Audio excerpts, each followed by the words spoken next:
to my channel. This is your girl Sean. I'm back for another video. In this video today, I'm going to be sharing with you guys a letter that was sent to me from one of you. But if you're brand new to my channel, I upload fashion related content, dating and relationship advice content, and also lifestyle content. So be sure to go ahead and subscribe if that's the kind of thing that you're into. And if you're already a subscriber, make sure you never miss a video from your girl by clicking that little bell. That way you'll always be notified every single time I upload a video. And if you want to work with me one-on-one as your personal life and dating coach, send me an email to itscoachshawn@gmail.com. That's itscoachshawn, SHAWN @gmail.com. And for those of you that don't know it, I'm also an author and I've written 3 books. The first one's called The Dating Game, How to Find Yourself While Looking for Mr. Right. My second book, Breaking the Man Code, The Key to Unlocking His Heart. And my third book, Getting Unstuck, How to Create the Life You've Always Wanted to Live. They'll all be available below. They're available on Amazon, Kindle, BarnesandNoble.com. Now without any further ado, let's get started with today's letter. Let's go get him. Hi, Coach Sean. I've been watching your videos since freshman year of college, and now I'm writing you because I need your advice. This is going to be pretty long, so bear with me. Y'all know I hate long letters, but okay, girl. Anyway, I've been married to my husband for a year and some months now, and we're expecting our first child. My husband grew up in a very strict, controlling, verbally abusive, and physically abusive family. We decided to go work for their family business after they begged him to, and they are controlling everything that he does. His father verbally abuses him and talks down to him. He calls him every name in the book and tells him he'll never be anything more than what he gives him. His mother is also controlling and condones the father's verbal abuse. They told him that he isn't smart enough to be married and have a child, etc. My husband is 30 and lives to their approval, but it causes him to have depression. And he is in therapy, but the dad feels therapy is stupid and tells him he should pray about it instead. His father won't let him get off work to go to therapy. Keep in mind, my husband is 30 and gets yelled at like a child to the point where no one in the whole family respects him. His parents are very self-righteous and tells him that he is not depressed and that they did nothing wrong. That's just what the devil is trying to tell you, to turn you against us. That's what they say. If he doesn't do what they say, they guilt trip him or punish him by putting him on probation or sending him home from work. Everything in our marriage bases off of the family approval. I want to move for better job opportunities because my career field is non-existent here where we live, but the family has convinced him that they need him and that if he does leave, he'll fail. It took me months to convince him to find another job, and he's searching for another job, but all the job leads are out of town. And so he's concerned what his family will think, and that annoys me. I don't really care for his family because of how they treat him. They are nice to me, but it comes off as fake. Their energy disturbs me, especially his father. His father is a womanizer, and I see him getting posted on local Facebook groups about him sexually harassing women. I don't like being around them at all. Because we have a child on the way, I told him I don't want his family around. I don't want them putting their backwards and negative ideologies in my child's head, controlling our parenting, and most importantly, putting my husband down in front of my kids. From this letter, it sounds like my husband is a coward, and it's true. And he wasn't like this when I met him. He was in the military and got discharged, so he came back home. We lived in a different city and we were happy until we moved back here around his family. He is family oriented, but for me, I feel that blood is not thicker than water, and anyone is subjected to getting cut off, especially if they're bad for your spiritual growth and mental health. He says that he wants me to be more involved with his family, and I try to like them, but I don't like being fake. And if I don't like you, I don't like you. I care about him enough to want him to be in a healthy environment, and I feel that his family is holding him back from success on purpose because his father is a narcissist who doesn't want anyone to do better than him. I'm gonna have to summarize from here. She also says that back in the day, her husband got accepted into college, and the father took the letter, read the letter, hid the letter, didn't give it to the son because he said the son wasn't smart enough to make it in college. Just to give you an idea. So anyway, the writer wants to know, what should she do? Girl, I have lots to say. So I have to say this right off the bat for the writer.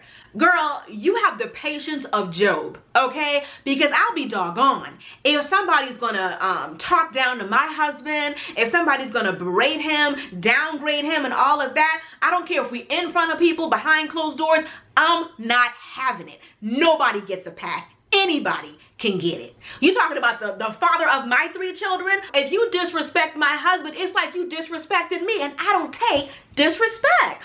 I think that you have done everything that you could to try to be supportive, try to be around them, but what he's asking you is unfair. He knows that it has been mentally draining on him. He knows that it is verbal abuse, mental abuse, emotional abuse. That's why he is in therapy. Why would he think that you should subject yourself to it and a possible child? So when you ask me, what should you do? This is my answer. Anything it takes to protect your child. I hate when people try to weaponize Christianity and they try to throw out certain scriptures that only suit their argument or that only benefit them. Yes, the Bible does say to honor your father and your mother so that your days will be long on this earth. But the Bible also says, for this reason, a man shall leave his father and his mother's house and cleave to his wife, which means once he takes on a wife, you become his number 1 priority. Okay, the Bible didn't leave a caveat. There is no ... There is no ellipsis right there. The Bible is clear. Once he becomes a married man, his priority is you and the household and the family that he has created with you. You don't owe it to those people to be in their presence while they downgrade your husband. You don't owe it to those people to allow them near your child while they speak ill of their father. Clearly, their abusive behavior has taken a huge toll on your husband. He may be in therapy for years trying to undo everything that they've done. I'll be doggone if I'm gonna risk it on my baby. And I think that you should be keeping that in mind as well. Look at what it's done to your husband. Why would you chance that? Unless or until they show that they're willing to change, I wouldn't do it. If I were you and I was in your situation, I would tell him, look, you're a grown man. The last thing I'm going to do is stop you from being around your parents. If that's what you want to do, that's on you. But I don't have to, okay?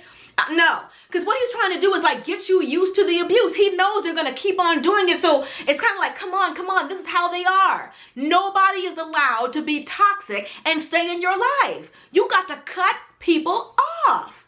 You already know this. You said at the end of the letter, I don't like being fake.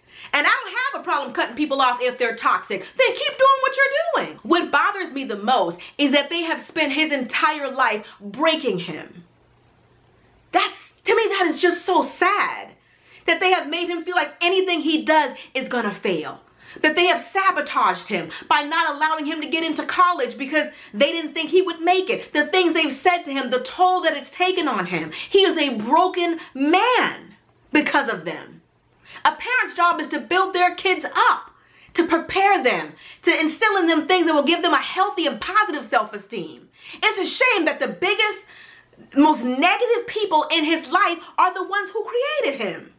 But they don't get a pass. Nobody gets a pass.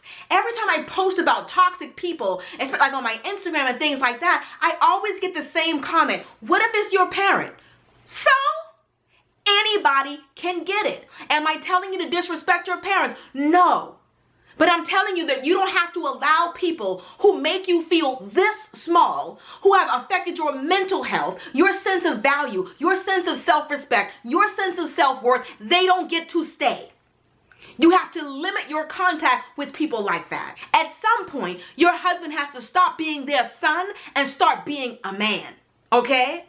And that doesn't mean disrespecting them. But I think that you guys really should consider moving. You said all the job leads are out of town. Your job field is non-existent where you guys live. They have made him feel like he can't make it without them. If I were him, I would prove to them that I could.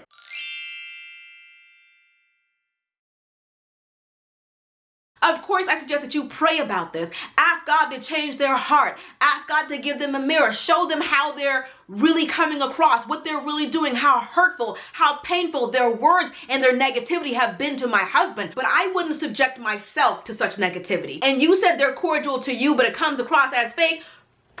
Girl, I bet you those people talk about you like a dog. Because if they talk about, if their own son isn't free of ridicule, girl, you might as well have an apple in your mouth because they be roasting you. They don't even respect their own son. Why would they respect the woman that he's chosen? They think he's dumb. You said they think he's not smart enough to have a wife, not smart enough to be a father. They probably think that you're not smart because you married their son. Who knows what they said about you?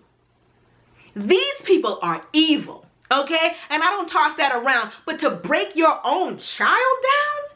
As a mother, that hurts me. Like, I would never. You got to get your husband out of there.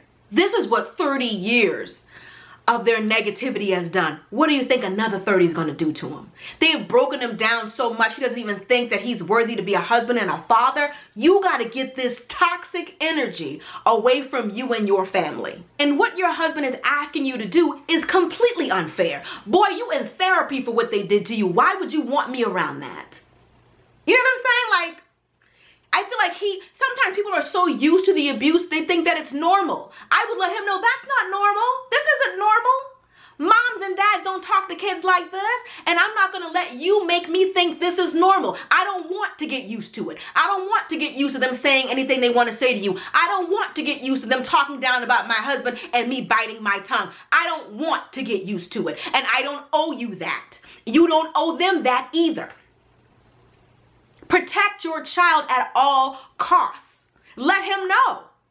Look at what it's done to you. They'll never have that kind of effect on my child. I won't let it. This is when you have to be the fierce mother cub. The thing is, he's so broken that he doesn't even realize that that's what they've done to him. I heard this story a long time ago. There was this person walking down the street, and they were about to walk into the church. And the devil was outside, and the devil was crying and crying and crying. And the person looked at him and was like, what's supposed to be wrong with you? And the devil says, there and there, blaming me for stuff that I didn't even do. Okay? The family trying to say the devil's trying to turn them against you. Really? Did the devil tell them to call your husband stupid? To hide his college acceptance letter? To make him feel small every day of his life? To tell him that he wasn't smart enough to be a husband or a father? And that he would never be anything beyond what they gave him? The devil didn't do none of that. Stop giving the devil more credit than he deserves. The parents did that. Sometimes when you're in a marriage, your husband is the strength, and sometimes as the wife, you have to be. Sometimes you have to step in. Like when my husband was sick a couple of years ago, and I had to be the strong one. It's not always going to be on him to be strong. Sometimes you as the woman need to say, okay, well, I got to carry you this time. It's not always going to be him being the one. Sometimes you as the wife, that's why you have to be a praying wife. Because at some point, at some time, your number is going to be called, and you're going to have to be ready. You're going to have to be able to stand up to the devil on behalf of your husband. This is one of those times. I don't think your husband is a coward. I think that they have broken him for so long that he thinks this is normal. But as his wife, you should show him a new normal. Okay? Honestly, I feel for you and I feel for your husband. You guys will definitely be in my thoughts and my prayers. Also your baby. You got to do what's best for your family. And if that means cutting off toxic people, whether they grandma and grandpa or not, anybody can get it. Okay?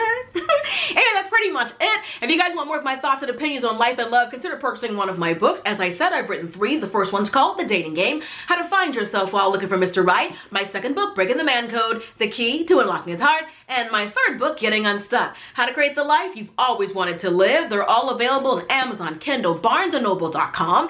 And I'll be sure to link all 3 of them below. If you want to work with me one-on-one as your personal life and dating coach, or if you'd like to submit your letter for a chance to possibly have it featured in an upcoming video, send me an email to itscoachshawn@gmail.com. That's itscoachshawn, SHAWN @gmail.com. And if you enjoyed this video, you'll definitely enjoy this one. This is my last strawberry letter. Be sure to check that out, and also be sure to subscribe right here. I love you guys. See you all in the next one. Until next time, later divas and dudes.